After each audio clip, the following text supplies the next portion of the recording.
அந்தி கிறிஸ்து எப்பொழுது வெளிப்படுவான் என்று வேத வசனங்களோடு கூட நாம் பார்க்கலாம். அந்தி கிறிஸ்து என்றும் கேட்டின் மகன், அதாவது பாவ மனுஷன் வெளிப்படுவதற்கு தடை செய்கிறவராகிய பரிசுத்த ஆவியானவர் இந்த பூமியில் இருந்து எடுத்துக்கொள்ளப்பட்ட பிறகுதான் அந்தி கிறிஸ்து வெளிப்படுவான். இதைதான் 2 தெசலோனிக்கேயர் 2:7-8 அக்கிரமத்தின் ரகசியம் இப்பொழுதே கிரியை செய்கிறது, ஆனாலும் தடை செய்கிறவர் நடுவில் இருந்து நீக்கப்படும் முன்னே அது வெளிப்படாது.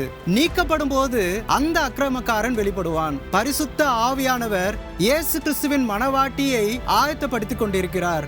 இதற்கு எடுத்துக்காட்டாக பழைய ஏற்பாட்டில் ஈசாக்குக்காக மனவாட்டியை தேர்ந்தெடுக்க தகப்பனாகிய ஆபிரகாம் எலியேசரை அனுப்புகிறார். அதேபோல் குமாரனாகிய இயேசு கிறிஸ்துவுக்கு மனவாட்டியை தேர்ந்தெடுக்க பிதாவானவரால் பரிசுத்த ஆவியானவர் அனுப்பப்பட்டார். ஈசாக்கு இருக்கும் இடத்திற்கு எலியேசர் அவருடைய மனவாட்டியாகிய ரெபேக்காலை அழைத்து சென்றது போல பரிசுத்த ஆவியானவர் மணவாளனாகிய இயேசு கிறிஸ்து இருக்கும் இடத்திற்கு ஆயத்தமாய் இருக்கும் மணவாட்டி சபையை எடுத்து சென்று ஒப்படைப்பார். ரகசிய வருகையில் பரிசுத்த ஆவியானவரும் மணவாட்டி சபையும் எடுத்துக்கொள்ளப்பட்ட பிறகுதான் அந்தி கிறிஸ்து வெளிப்படுவான்.